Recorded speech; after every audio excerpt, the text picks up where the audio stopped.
السلام علیکم معزز خواتین و حضرات، آپ دیکھ رہے ہیں پولیٹیکل ٹی وی۔ میں ہوں پروفیسر امیر حمزہ ورک۔ آج ہم ایک ایسے موضوع پر گفتگو کریں گے جس کا ہماری زندگی کے ساتھ بہت ہی گہرا تعلق ہے۔ وہ ہماری ذاتی زندگی ہو یا پورے معاشرے کی زندگی ہو، سیاسی زندگی ہو، معاشی زندگی ہو، تعلیم کا مسئلہ ہو، علاج کا مسئلہ ہو، صحت کا مسئلہ ہو، امن عامہ کا مسئلہ ہو، عالمی حالات کا مسئلہ ہو، امن کا مسئلہ ہو، جنگوں کا مسئلہ ہو، سب چیز کے اندر اس کا رول ہے۔ تو ہم گفتگو شروع کرتے ہیں ریاست کے اوپر کہ ریاست کیا ہے، اسٹیٹ کیا ہے، اس کی طاقت کیا ہے، اور ریاست کا مفہوم تاریخ کے مختلف ادوار میں کیا رہا ہے، اس کے لازمی عناصر کیا ہیں کہ جب وہ موجود ہوں تو ہم یہ کہہ سکیں کہ یہ ایک ریاست ہے۔ پھر ان سوالوں پر بھی ہم بحث کریں گے کہ ریاست کی ابتدا کہاں سے ہوئی، کیسے ہوئی، کیونکہ یہ بات تو طے ہے کہ ریاست ہمیشہ سے نہیں تھی، اور تاریخ کے مختلف ادوار میں ریاست کے بارے میں جو مختلف نظریات رہے اس پر ہم بات کریں گے۔ پھر ہم بات کریں گے کہ سرمایہ دارانہ جو ریاست ہے وہ کیسے ہوتی ہے، اور جو اشتراکی ریاست ہے وہ کیسے ہوتی ہے، اور اسی طرح اس کے ارتقاء پر ہم بات کریں گے کہ ہزاروں سال پہلے، ہزاروں سال نہ کہیں چند ہزار سال پہلے جب ریاست معرض وجود میں آئی تو اس وقت سے لے کر اب تک انسان کی زندگی کے اوپر ریاست چھائی ہوئی ہے، اور آہستہ آہستہ انسان خود مائنس ہوتا جا رہا ہے، اور ریاست جو ہے وہ اس کے اوپر حاوی ہوتی چلی جا رہی ہے۔ تو ان تمام چیزوں کے اوپر ہم گفتگو کریں گے۔ تو عزیز دوستو، جیسا کہ آپ جانتے ہیں کہ انسان فطری طور پر معاشرتی زندگی بسر کرنے کا عادی ہے۔ اسی لیے مشہور یونانی مفکر ارسطو نے کہا تھا کہ انسان ایک معاشرتی حیوان ہے۔ اس کی بہت سی فطری خواہشات ہیں، اس کی بہت سی ضروریات زندگی ہیں، جس کی وجہ سے لوگ اکٹھے رہنے پر مجبور ہیں، اور پھر انسان نے اپنے گھر بنائے۔ اور انسانی فطرت کا ایک اور پہلو بھی ہے کہ انسان تاریخ کا اگر آپ بغور مطالعہ کریں تو انسان عموماً خود غرض واقع ہوا ہے۔ اس کی خود غرضی کی وجہ سے باہم اکٹھے رہنے والے لوگ ایک دوسرے کی حق تلفی کرتے ہیں، اور جب جائیداد کا تصور انسانی زندگی میں داخل ہوا، یعنی کہ پہلے تو لاکھوں سال، ہزاروں سال انسان نے اشتراکی معاشرے میں گزارے، اور پھر جب جائیداد کے تصور نے انسان کی زندگی میں دخل دیا تو لڑائی جھگڑوں کو مہمیز ملی، اور ایک ایسے دور کا آغاز ہوا، بدامنی، قبضہ، جنگیں، قتل و غارت، مذہب کا استعمال، اور وہ اب تک جاری و ساری ہے۔ تو اس لیے انسان نے یہ محسوس کیا کہ اس صورتحال سے نمٹنے کے لیے کسی بااختیار تنظیم کی ضرورت پیش آتی ہے، اور وہ ایسی تنظیم اور ایسی طاقت ہو جو لوگوں کو قواعد و ضوابط کا پابند کر سکے، اور جس حد تک ممکن ہو زندگی کو امن و امان سے گزارنے کا انسان ڈھنگ سیکھ لے۔ تو اس طاقتور تنظیم کو ریاست کہا گیا۔ عام طور پر بہت ہی آج کل یہ لفظ استعمال ہوتا ہے، تقریروں کے اندر استعمال ہوتا ہے، تحریروں کے اندر استعمال ہوتا ہے، دنیا بھر میں یہ لفظ استعمال ہوتا ہے۔ اور ہمارے ہاں جب ججوں کی تحریک چلی تو یہ بھی کہا گیا کہ ریاست ہوگی ماں کی صورت۔ تو اس بات کا بھی ہم تاریخی طور پر جائزہ لیں گے کہ ریاست ماں کی صورت ہوتی ہے یا ریاست ڈائن کی صورت ہوتی ہے، اور کیا ریاست نے ایسا تو نہیں کہ ہر چیز پر قبضہ کر لیا ہے۔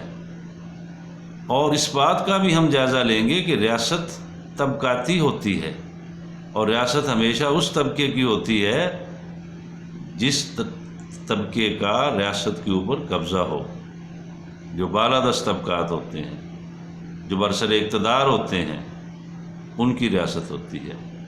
تو اس لیے ریاست کا تصور بنیادی طور پر چند ہزار سال قبل منظر عام پر آیا، اور یونان کے اندر تقریباً 300 سال یا 400 سال قبل مسیح چھوٹی چھوٹی ریاستیں وجود میں آئیں۔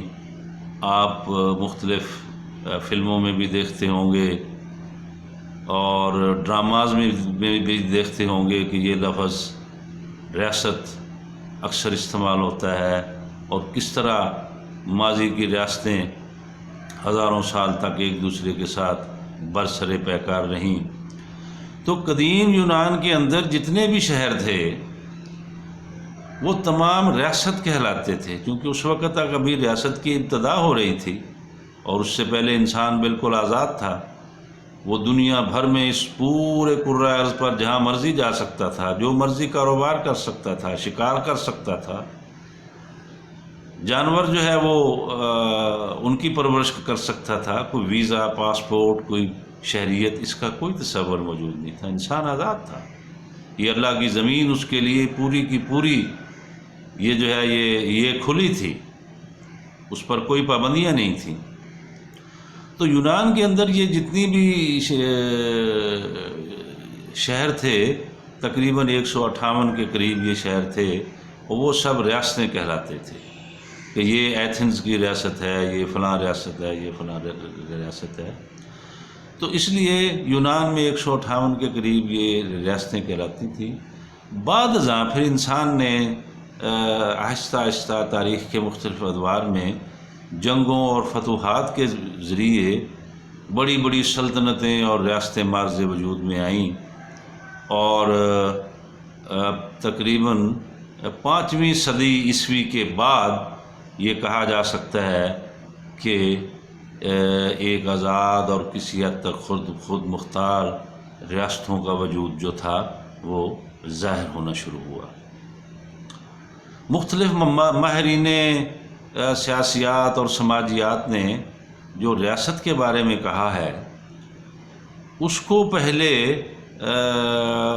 زیر بحث لانا ضروری ہے۔ ایک تو آپ کے ذہن میں یہ بات رہنی چاہیے کہ ریاست ایک ایبسٹریکٹ چیز ہے، یہ کوئی میٹیریل چیز نہیں ہے، اس لیے یہ کافی مشکل سے سمجھ آتی ہے۔ اب میٹیریل چیز جو ہے وہ تو آپ دیکھ سکتے ہیں، اس کو آپ چھو سکتے ہیں، جیسے کوئی میز ہے، جیسے کوئی کرسی ہے، جیسے انسان ہے، کوئی مکان ہے، کوئی جانور ہے، جیسے ہی آپ اس کا نام لیتے ہیں تو وہ تصور اس کا آپ کے ذہن میں آ جاتا ہے، کیونکہ وہ مادی چیز ہے، اس کا ایک مادی وجود ہے۔ لیکن ریاست ایک ایبسٹریکٹ چیز ہے، وہ نظر نہ آنے والی چیز ہے، اور جس طرح کئی ایبسٹریکٹ چیزیں ہوتی ہیں، جیسے محبت ہے، پیار ہے، خلوص ہے۔ آپ دکاندار سے یہ تو کہہ سکتے ہیں کہ بھائی یہ مجھے 2 کلو چینی دے دو، کیونکہ چینی بھی ایک میٹیریل چیز ہے نا، وزن رکھتی ہے، جگہ گھیرتی ہے، اس کا ایک مادی وجود ہے۔ لیکن کسی کو آپ یہ نہیں کہہ سکتے، کسی عزیز دوست کو کہ مجھے 2 کلو خلوص دے دیں۔ تو اس لیے وہ چیزیں جو ابسٹریکٹ ہوتی ہیں، جو مافوق الفطرت کی طرح ہوتی ہیں، ان کے بارے میں سمجھنا ذرا زیادہ مشکل ہوتا ہے۔ تو اس لیے ریاست ایک ایبسٹریکٹ چیز بھی ہے۔ تو اس لیے مختلف جو ماہرین نے اس کے بارے میں کہا ہے، مثلا ارسطو نے کہا کہ ریاست جو ہے، جیسے ہم نے پہلے یہ بات کی نا کہ بھی ریاست ایک تنظیم کی صورت میں انسانی ضرورت کے طور پر معرض وجود میں آئی، تو اس نے کہا، ارسطو نے کہا کہ ریاست خاندانوں اور دیہات کا ایک ایسا اتحاد ہے جس کا مقصد ایک مکمل اور خود کفیل زندگی بسر کرنا ہے۔ پھر اسی طرح ایک ماہر سیاسیات برجس ہوا ہے، اس نے کہا کہ بھی ریاست افراد کا ایک گروہ ہے جسے منظم اکائی کہا جا سکتا ہے۔ پھر ووڈرو ولسن بڑا مشہور ماہر ہے، اس نے کہا کہ ریاست افراد کے ایسے اجتماع کا نام ہے جو قانون کی خاطر کسی علاقے میں منظم ہوئے ہوں۔ پھر لاسکی کیا کہتا ہے کہ ریاست وہ ادارہ ہے جو دوسرے تمام اداروں پر حاوی ہوتا ہے، جس میں عوام، حکومت اور رعایا میں تقسیم ہوتے ہیں اور ان کے پاس ایک مخصوص علاقہ ہوتا ہے۔ اور عام طور پر جو گارنر نے تعریف کی ہے اس کے بارے میں یہ کہا جاتا ہے کہ یہ کافی وضاحت کے ساتھ ہے۔ گارنر کہتا ہے کہ بھی ریاست افراد کے ایک اجتماع کا نام ہے جو ایک مخصوص علاقہ پر مستقل طور پر قابض عوام یا لوگ یا انسانوں کا گروہ جو بیرونی دباؤ سے آزاد ہوں اور ان کی ایک منظم حکومت ہو جس کو کہ باشندوں کو کی غالب اکثریت اس تنظیم کی اطاعت کرتی ہو، اس کو ریاست کہتے ہیں۔ تو اسی طرح جو اشتراکی استاد یا دانشور یا ماہرین ہوئے ہیں، وہ مارکس ہوں، وہ لینن ہوں، ہاں جی، ماؤ زے تونگ ہوں، تو انہوں نے ریاست کو ایک اور اینگل سے دیکھا ہے۔ یہ ہم جب ریاست کے ارتقاء کے اوپر ہم بات کریں گے تو اس میں ہم ذرا تفصیل کے ساتھ یہ بحث کریں گے کہ وہ مثلا لینن جو ہے انہوں نے بڑی مشہور کتاب لکھی ریاست اور انقلاب، اور اس میں وہ جو ریاست کے بارے میں کہتے ہیں کہ ریاست ایک جبر و تشدد کا آلہ اور تنظیم ہے جو ایک طبقہ دوسرے طبقے کو دبانے کے لیے استعمال کرتا ہے۔ یعنی کہ اس سے یہ بات ثابت ہوئی کہ جو ہم نے پہلے کی کہ ریاست ایک طبقاتی ادارہ ہے، جس طبقے کی ریاست ہوگی اسی کی حکمرانی ہوگی، اسی کی حکومت ہوگی، اسی کے حق میں آئین ہوں گے، اسی کے حق میں قانون ہوں گے، اور وہ لینن کے بقول وہ دوسرے جو طبقات ہوتے ہیں ان کو دبا کر رکھے گی اور ان کے اوپر حاوی رہے گی۔ تو یہ ایک یعنی کہ ریاست کا ایک جنرل مفہوم جو مختلف ماہرین نے اب تک جو ہے وہ بیان کیا ہے۔ تو اس لیے ریاست جو ہے اس کے 4 لازمی عناصر ہوتے ہیں، یعنی کہ 4 essential elements of state۔ اگر یہ چاروں بیک وقت نہ ہوں تو اس کو ریاست نہیں کہا جا سکتا، اور اس میں سے اگر ایک بھی کم ہو یا وہ مکمل نہ ہو تو ریاست جو ہے وہ نہیں کہلائی جا سکتی۔ اب ان 4 میں سے جو پہلا عنصر ہے یا ایلیمنٹ ہے وہ آبادی ہے، یعنی کہ انسانوں کے بغیر تو کوئی بھی ریاست نہیں ہو سکتی، اور آبادی کے بارے میں یہ بھی کوئی ضروری نہیں ہے کہ وہ لاکھوں میں ہو، کروڑوں میں ہو، اربوں میں ہو، اس کی بھی کوئی ایسی شرط نہیں ہے یا کوئی گارنٹی نہیں ہے۔ تو بہرحال چونکہ ریاست ایک معاشرتی ادارہ ہے، لہذا آبادی کے بغیر اس کا تصور بھی نہیں کیا جا سکتا، اور ایک وسیع و عریض علاقہ جس میں نباتات، حیوانات تو موجود ہوں مگر انسانی آبادی نہ ہو، اسے ریاست کا نام نہیں دیا جا سکتا۔ اور آبادی کے بارے میں جیسے میں نے کہا کہ آبادی کی کوئی ایسی بات نہیں ہے کہ وہ اسرائیل کی ایک چھوٹی سی ریاست ہے کینیڈا، امریکہ، چین یا ہندوستان، یہ بہت بڑی بڑی ریاستیں ہیں، آبادی بھی بہت ہے.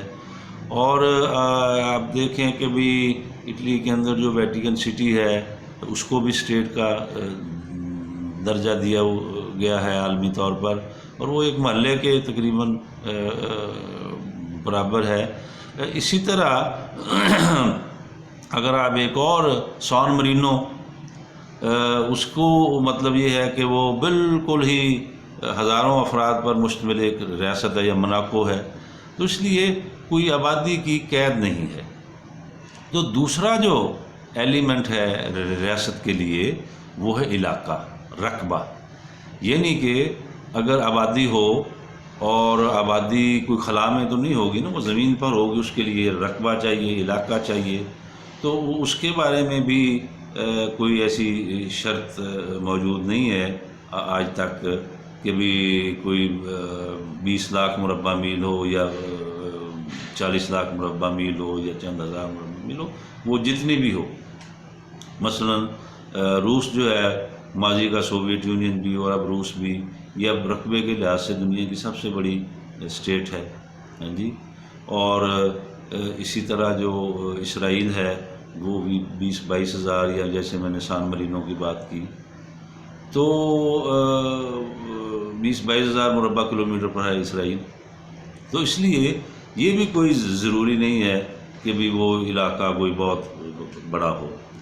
تیسرا جو عنصر ہے یا تیسرا ایلیمنٹ ہے جو ریاست کے لیے ضروری ہے، جس کے بغیر ریاست مکمل نہیں ہو سکتی، وہ حکومت ہے. یعنی کہ جہاں انسان رہ رہے ہوں، انسانوں کی آبادی وہ ایک علاقے پر رہ رہی ہو اور اس پر اپنی ایک حکومت قائم کرے. اور حکومت جو ہے اس کے بارے میں یہ بھی کہا جاتا ہے کہ ریاست کا اظہار حکومت کے ذریعے ہوتا ہے. اور پھر حکومت جو ہے اس کے آگے 3 بڑے ادارے ہوتے ہیں، مقننہ ہے، انتظامیہ ہے اور عدلیہ ہے. اور یہ بھی کوئی ایسی ضروری نہیں ہے کہ بھئی وہ حکومت کیسے آتی ہے کیسے جاتی ہے، حکومت ہونی چاہیے. تو یہ 3 ایلیمنٹ ہو گئے. چوتھا ایلیمنٹ جو ہے یا چوتھا عنصر جو ہے جس کے بغیر ریاست مکمل نہیں ہو سکتی، وہ اقتدار اعلیٰ ہے، سوورینٹی ہے. اب اقتدار اعلیٰ بھی ایک ایبسٹریکٹ چیز ہے، یعنی کہ یہ ایک ایسا اختیار ہے ریاست کا جس کا اظہار حکومت کے ذریعے ہوتا ہے. یعنی کہ ریاست خود تو کوئی مادی وجود نہیں رکھتی، حکومت کا ایک مادی وجود ہوتا ہے کہ یہ نواز شریف کی حکومت ہے، یہ عمران خان کی حکومت ہے، یہ پیپلز پارٹی ہے، یہ فلان ہے، یہ وہ ہے. تو اکثر جو ہے عام طور پر ریاست کا اظہار جو ہے وہ حکومت کے ذریعے ہوتا ہے. اور حکومت کے بارے میں یہ کوئی ایسی پابندی نہیں ہے کہ وہ بھی کیسے آتی ہے کیسے جاتی ہے. بہرحال 3 ادارے حکومت کے ہوتے ہیں.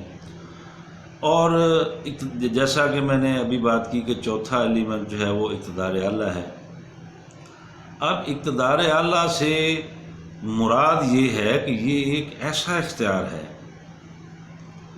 جو کلی طور پر ریاست کو انسانوں پر، حیوانوں پر، جانوروں پر، علاقے پر، آبادی پر فوقیت دیتا ہے.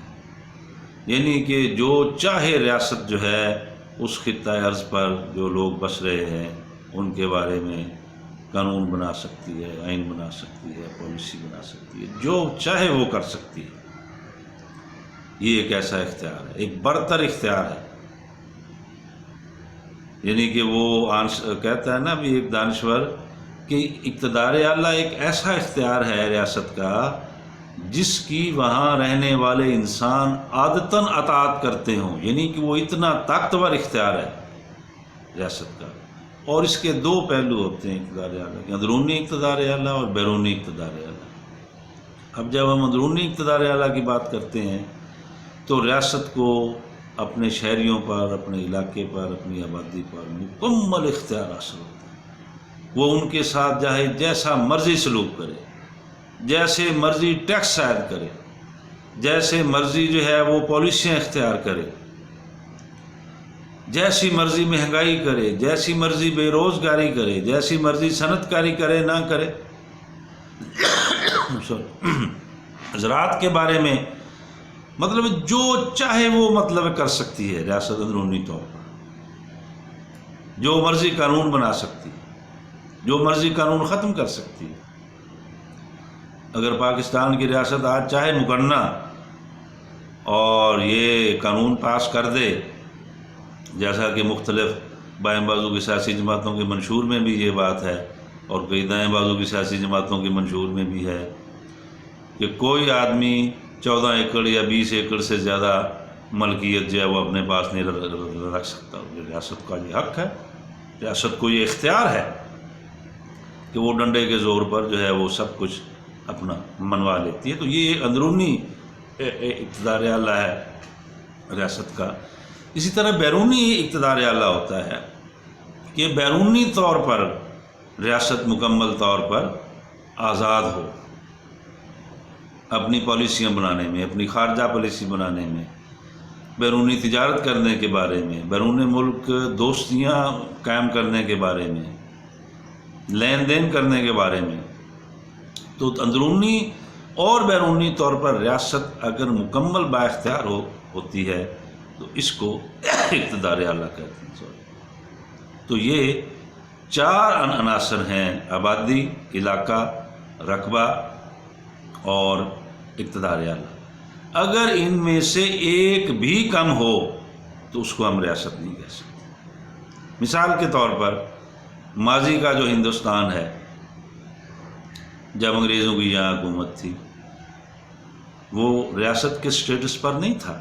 آبادی موجود تھی، علاقہ موجود تھا، ایک حکومت موجود تھی، لیکن اقتدار اعلیٰ نہیں تھا۔ اقتدار اعلیٰ کہاں تھا؟ لندن میں انگریزوں کے پاس تھا، انگریزوں کی پارلیمنٹ کے پاس تھا۔ تو اس لیے وہ ریاست جو ہے وہ کہلانے کی حقدار نہیں تھی۔ تو اس لیے آج کی دنیا میں ریاست اگر یہ چاروں چیزیں بیک وقت موجود ہیں تو وہ ریاست کمپریہنسو ڈیفینیشن پر پورا اترتی ہے۔ عام طور پر آج کی دنیا میں ریاست کے بارے میں ایک سوال یہ کھڑا ہو گیا ہے کہ بھئی یہ جو بیرونی اقتدار اعلیٰ ہے اس کی کیا صورتحال ہے؟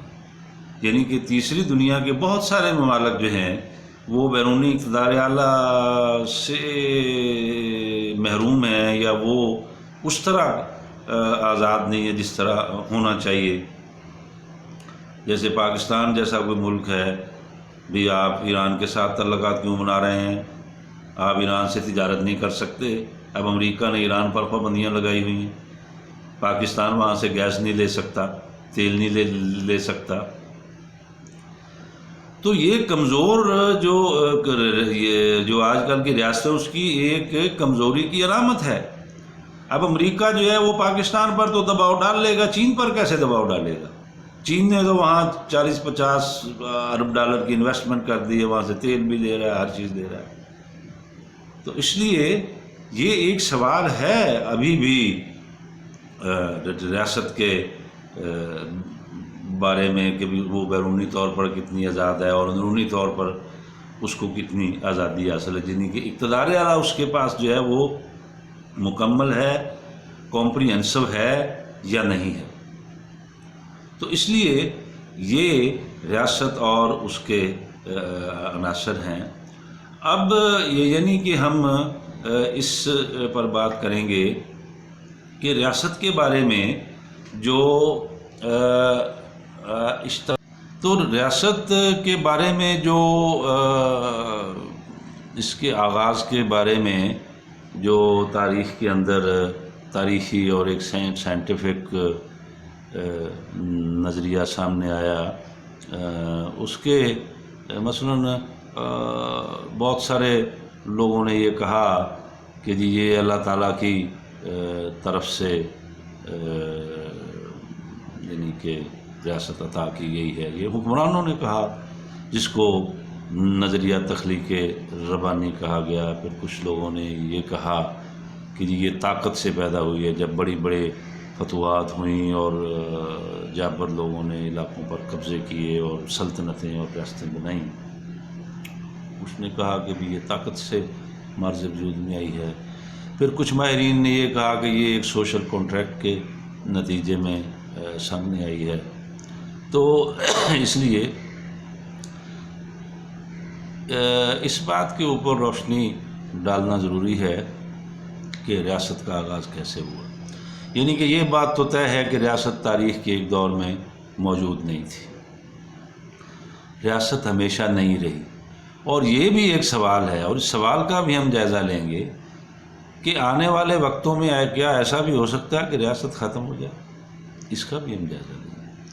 تو جیسے میں نے عرض کیا کہ ریاست ہمیشہ سے نہیں ہے، یہ انسانوں نے خود ایک ادارہ بنایا، اور یہ قدیم جو اشتراکی سماج کا دور تھا، جس کو اشتمالی سماج بھی یا کہتے ہیں، اس دور میں نہیں تھی. اس لیے کہ قدیم اشتمالی جو سماج تھا یا اشتراکی سماج تھا، اس میں نجی ملکیت یا طبقات نہیں تھے، وہ غیر طبقاتی سماج تھا. اور اس کو اس لیے عوام سے علیحدہ خاص ادارے کی ضرورت نہیں تھی، اور ایسے لوگ جن کی ترقی ٹھوس تاریخی حالات میں رک گئی تھی اور وہ طبقات میں تقسیم نہیں ہوئے تھے، ان کے پاس بھی ریاست موجود نہیں تھی. قدیم سماج میں لوگ کنبوں میں رہتے تھے، خاندانوں میں رہتے تھے. خاندان انسان کا پہلا بنیادی ادارہ ہے، جہاں روایات، رسم و رواج اور بڑوں کی عزت و احترام کی جاتی تھی، اور بڑوں کے حکم کا غلبہ تھا. بعض اوقات یہ اختیار عورتوں کے پاس بھی ہوتا تھا، جو کہ اس وقت محکوم نہیں تھیں. خواتین خاندان کی سربراہ بھی ہوتی تھیں، اور ان کی حیثیت کوئی ماتحتی کی نہیں تھی، جیسا کہ بعد میں طبقاتی سماج میں یہ ہو گیا. تاہم قدیم جو اشتمالی سماج تھا، اس میں ہمیں کوئی ظلم کی مشین نہیں نظر آتی، کوئی مسلح افواج نہیں نظر آتی. مسلح افواج تو تنخواہ دار فوج تو انگریزوں نے شروع کی ہے، تو مغلوں کے دور میں بھی نہیں تھی، اس سے پہلے بھی نہیں تھی. لوگ جاتے تھے جنگ میں، لوٹ مار کر کے لے آتے تھے، مال غنیمت تقسیم ہو جاتا، بس یہی تنخواہ ہوتی تھی.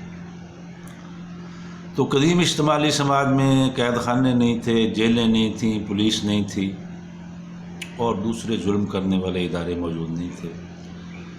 اور یہ ہم بغیر کسی ہچکچاہٹ کے کہہ سکتے ہیں کہ قدیم اشتراکی سماج میں جو ہزاروں سال پہلے موجود رہا ہے اس زمین کے اوپر، اس میں ملکیت پورے سماج کی ہوتی تھی، اور اس میں کوئی حقیقی ریاست کا وجود نہیں تھا.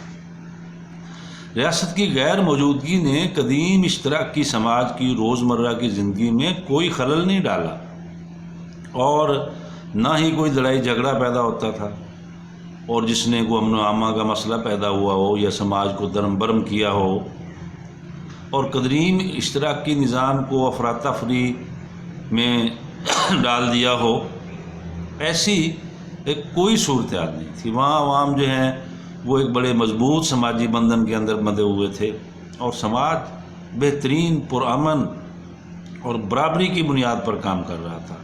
سماجی کام سب مزدور بالغ لوگ سر انجام دیتے تھے.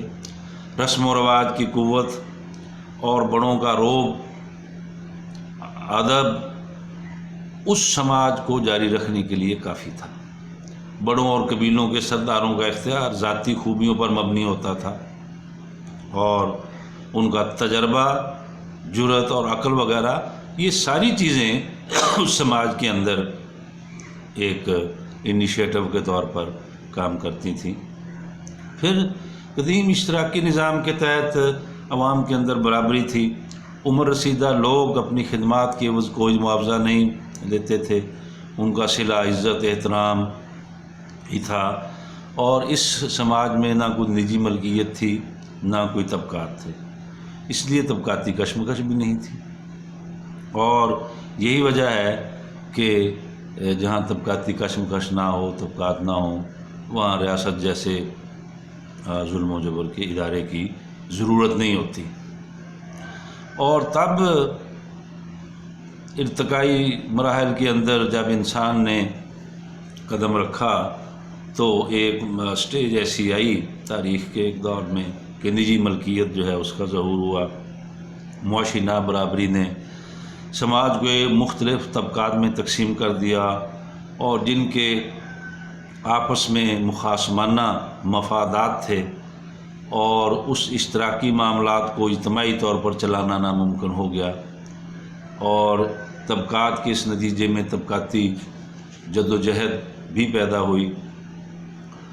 اور اس صورتحال نے جبر و تشدد اور طاقت کی ضرورت کو محسوس کیا، اور جو سماج نمودار ہو رہا تھا اس کو طبقات میں تقسیم کرنے کے لیے مزید مختلف اداروں کی ضرورت تھی، اور جب جائیداد ظاہر ہوگی، کچھ طاقتور لوگوں نے جائیداد پر قبضہ کرنا شروع کیا، تو جائیداد کے مالکان کو حکومت کرنے کا خیال پیدا ہو گیا کہ اس جائیداد کے تحفظ کے لیے اگر ہم حکومت کے اوپر قابض ہوں گے تو ہماری جائیداد کو تحفظ حاصل ہوگا، نہیں تو وہ اور قبضہ کر لے گا جیسے ہم نے طاقت کے ذریعے قبضہ کیا ہے۔ تو اس طرح جن کے پاس کچھ نہیں تھا ان کا استحصال کرنے کے لیے ان طاقتور لوگوں نے ریاست کو ایجاد کیا۔ سماج کی طبقات میں تقسیم کے ساتھ ریاست کا ظہور ہوا، جبکہ طبقات لوگوں کے گروہ در گروہ پیدا ہو گئے، جن میں سے ایک دوسرے کی محنت پر قبضہ کر سکتا تھا، دوسرے الفاظ میں اس کا استحصال کر سکتا تھا۔ اور اس صورتحال کو مارکس اور اینگلز نے بہت خوبصورت طریقے سے اس کی وضاحت کی ہے۔ وہ کہتے ہیں کہ یہ سماج ایک خاص ترقی کے مرحلہ کی پیداوار ہے، اور یہ اس بات کا اقرار ہے جس کو کہا جا سکتا ہے کہ سماج ناقابل تضاد، ناقابل حل تضاد کے دور میں داخل ہو گیا ہے، اور یہ ناقابل حل تضاد جو ہے وہ ناقابل راضی نامہ قسم کی مخاصمت میں تقسیم ہو چکا ہے، جس کو سماج ختم نہیں کر سکتا۔ اور اس کے لیے یہ مخاصمتیں، مخالف معاشی مفادات رکھنے والے طبقات اپنے آپ کو اور سماج کو بے سود کشمکش میں نیست و نابود نہ کریں، جو کہ مخاصمت کو ہلکا، نرم اور حدود کے اندر رکھے گی۔ لہذا ایک ایسی قوت سماج سے ابھری جو پورے سماج پر مسلط ہو گئی، اور اس سے آپ کو زیادہ سے زیادہ اس سماج سے بیگانہ کرتی گئی، اور ایک وقت آیا کہ پورا سماج جو ہے وہ طبقات میں تقسیم ہو گیا، اور جو سب سے طاقتور طبقات تھے وہ حکومت کے اوپر قابض ہو گئے، اور وہی ریاست کے مالک کہلائے۔ اور یہ بات آپ کو یاد رکھنی چاہیے کہ ریاست ہمیشہ طبقاتی ہوتی ہے، اور ریاست ہمیشہ کسی نہ کسی طبقے کے مفادات کی نمائندگی کرتی ہے، اور یہ اس طبقہ کے مفادات کی نمائندگی کرتی ہے جس طبقہ کے پاس مروجہ نظام کے اندر معاشی طاقت ہوتی ہے، اور اس معاشی طاقت کی بنیاد پر سیاسی طاقت بھی اسی طبقہ کے پاس ہوتی ہے۔ مثال کے طور پر اگر ہم پاکستان کی بات کریں تو پاکستان کے اندر جاگیرداروں کے پاس معاشی طاقت ہے، ان کے پاس سیاسی طاقت بھی ہے، سرمایہ داروں کے پاس معاشی طاقت ہے، ان کے پاس سیاسی طاقت بھی ہے، پھر بیوروکریٹک کیپٹل ہے، بیوروکریسی ہے، مسلح افواج ہیں، پولیس ہے، عدلیہ ہے، ان سب کے پاس معاشی طاقت ہے، اور ان کے پاس سیاسی طاقت بھی ہے۔ تو اس لیے پاکستانی ریاست دوسری ریاستوں کی طرح ایک طبقاتی ریاست کہلائے گی، یہ جاگیرداروں، سرمایہ داروں اور بیوروکریٹ کیپٹل کی ایک ریاست ہے۔ اور جب ریاست کا اظہار چونکہ حکومت کے ذریعے ہوتا ہے، اور پھر حکومت کا قابض ہونے کے لیے مختلف سیاسی جماعتوں کا وجود سامنے آیا، اور جس طرح میں نے عرض کیا کہ ہر ریاست ایک طبقاتی ریاست ہوتی ہے، اس طرح ہر جو سیاسی جماعت ہے وہ بھی ایک طبقاتی جماعت ہوتی ہے، اور جب وہ حکومت بناتی ہے تو اسی طبقے کے مفادات کے لیے جو ہے وہ اپنی تمام جو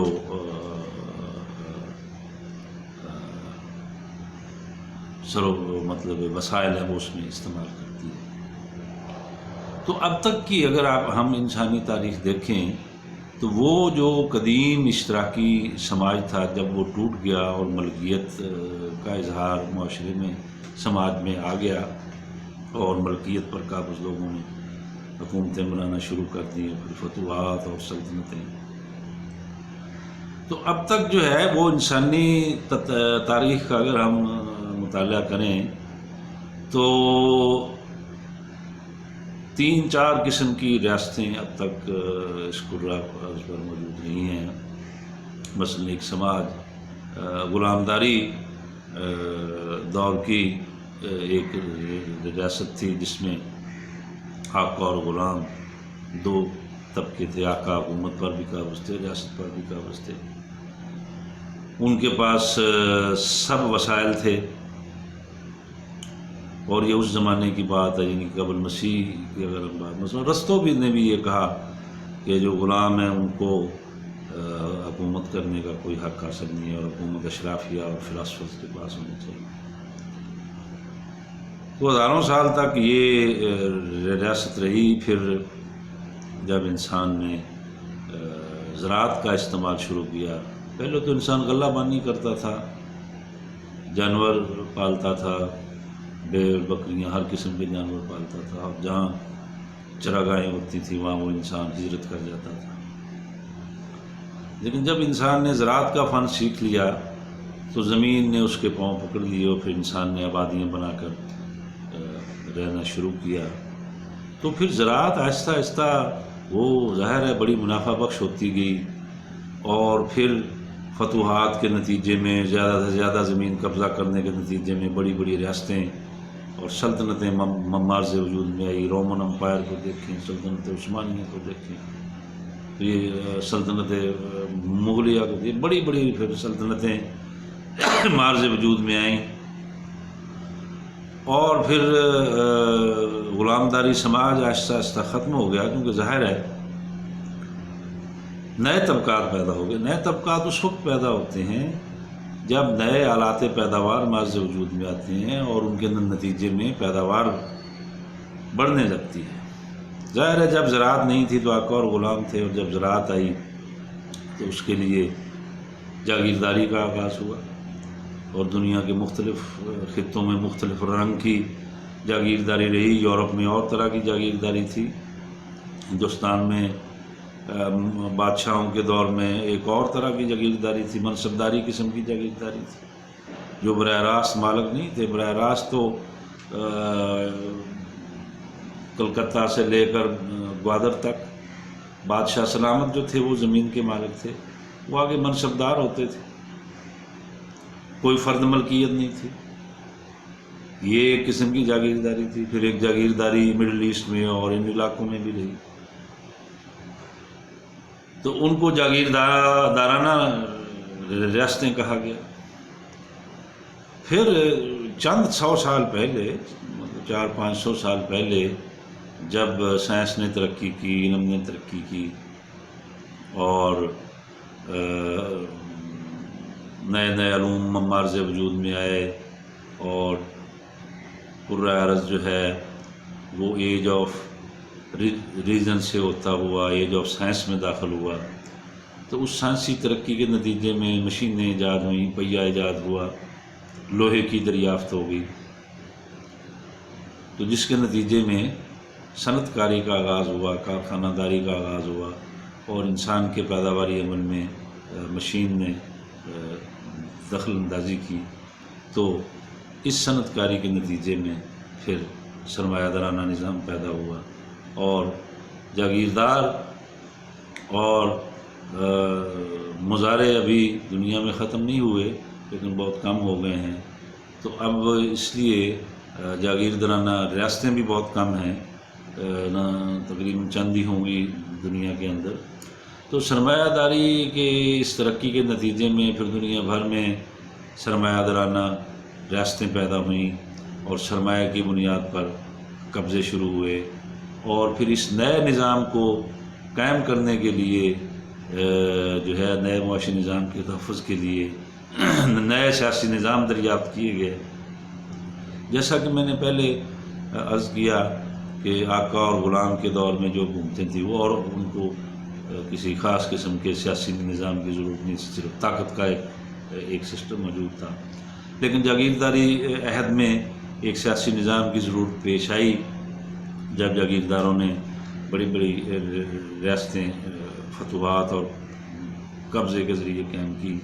وہ سیاسی نظام بادشاہت تھی، ہزاروں سال وہ بادشاہت قائم رہی، اور پھر جب سرمایہ داری نظام آیا تو ریاستوں کا سٹرکچر بھی بدل گیا، سیاسی نظام بھی تبدیل ہو گیا، انسان کے آلات کار اور اوقات کار سب کچھ تبدیل ہو گیا، اور پھر جاگیرداروں کی جگہ سرمایہ دار طبقے نے لے لی، اور ایک مظلوم طبقہ جو دولت کو پیدا کرتا ہے مزدوروں کی شکل میں وہ سامنے آیا۔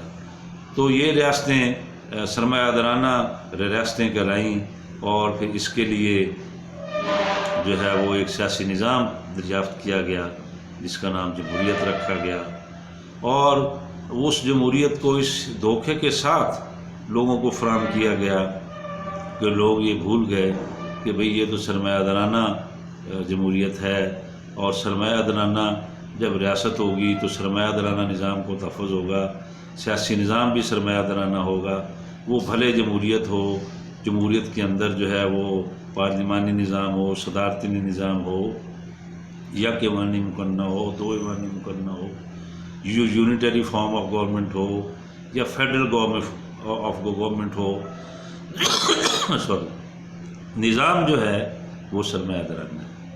تو اس طرح جو ریاست قدیم اشتراکی سماج کے دور میں شروع ہوئی تھی وہ چلتے چلتے جب سرمایہ داری دور میں داخل ہوئی تو سرمایہ داری ترقی کرتی کرتی پھر اس نے سامراج کا روپ دھار لیا، بہت بڑے پیمانے پر غلبہ گیر ہوگی سرمایہ داری، بینکوں کی شکل میں، ملٹی نیشنل کی شکل میں، ٹرانس نیشنل کمپنیوں کی شکل میں، اور اب دنیا میں کوئی اس کے مقابلے میں پر نہیں مار سکتا۔ لیکن پھر کیا ہوا کہ تاریخ کا پہیہ تو نہیں رک سکتا، تاریخ کبھی پیچھے نہیں جا سکتی، تاریخ کا پہیہ تو آگے جائے گا۔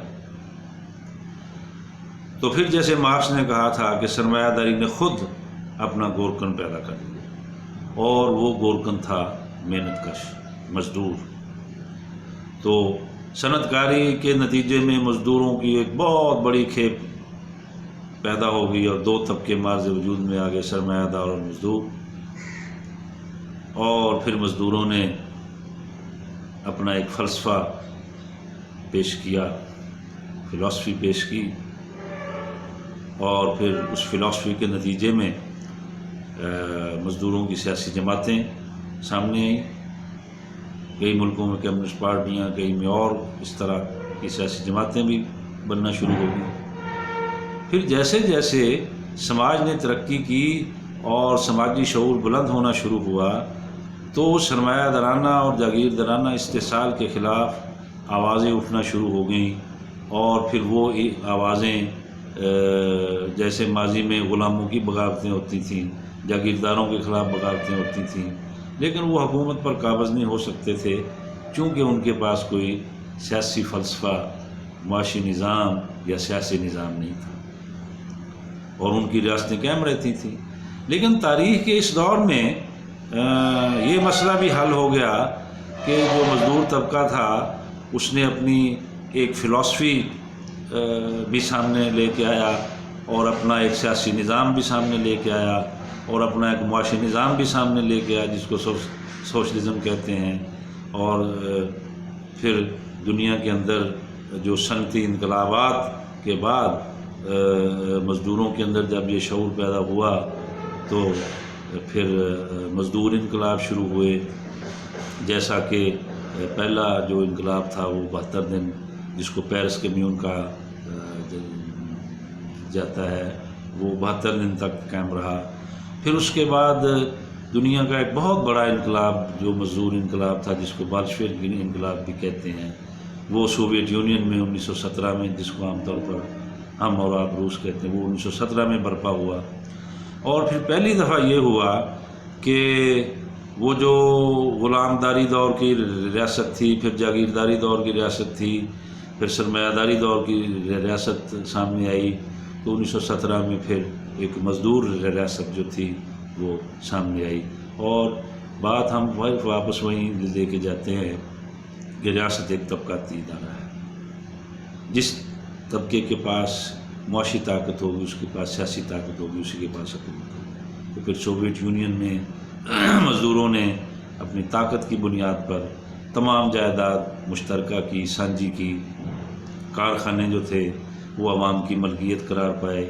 زمینیں جو تھیں وہ لوگوں میں برابر تقسیم کی گئیں اور ایک نیا سیاسی نظام جس کو پرولتاری ڈکٹیٹرشپ کہا گیا سرمایہ دارانہ جمہوریت کے مقابلے پر وہ لاگو کیا گیا. اور سرمایہ دارانہ جمہوریت کے سرمایہ دارانہ ریاست کے مقابلے پر ایک سوشلسٹ یا مزدور ریاست ماض وجود میں آئی. تو ابھی جو سماج ہے وہ اس کے اندر یہ جدوجہد جاری ہے.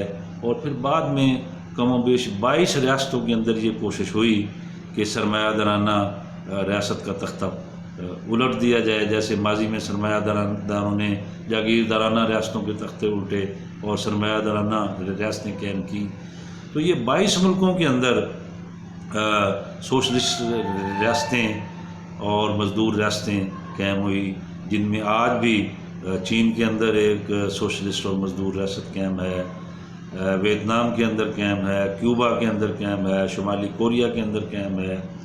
اور ابھی نیپال کے اندر ایک کوشش ہو رہی ہے وہاں بھی جو مزدور پارٹیاں ہیں سوشلسٹ اور کمیونسٹ پارٹیاں ہیں وہ برسر اقتدار آ گئی ہیں اور وہاں پہ ایک سوشلسٹ حکومت ہے. تو اس لیے جیسے میں نے یہ عرض کیا تھا کہ جہاں طبقات ہوں گے وہاں طبقاتی ریاستیں ہوں گی اور طبقاتی کشمکش بھی ہوگی. تو اب بھی پوری دنیا کے اندر جو ریاستیں ہیں اس کے اندر طبقات موجود ہیں اور طبقاتی کشمکش جو ہے وہ جاری ہے.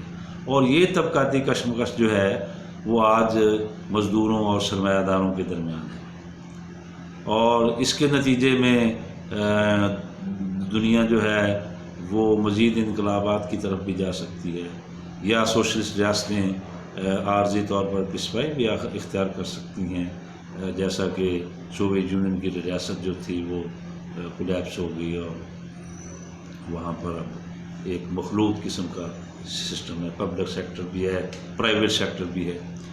تو اس لیے ہم یہیں پر اس گفتگو کا اختتام کرتے ہیں کہ ریاست ایک ایبسٹریکٹ اور نظر نہ آنے والی چیز ہے جس کا اظہار حکومت کے ذریعے ہوتا ہے اور یہ ایک ایسی طاقت اور ایسا ادارہ اور ایسا آلہ ہے جو دوسرے طبقات کے لیے جو ہے وہ اس کو ان کے خلاف استعمال ہوتا ہے. اور آخر میں ہم اس پر گفتگو ختم کریں گے اور اگلے لیکچر میں پھر مزید اس پر بات کریں گے کہ ریاست کے اپنے ارتقاء کے اندر چلتے وہ یہاں تک پہنچ گئی ہے تو اس سے آگے یہ ریاست کہاں جائے گی.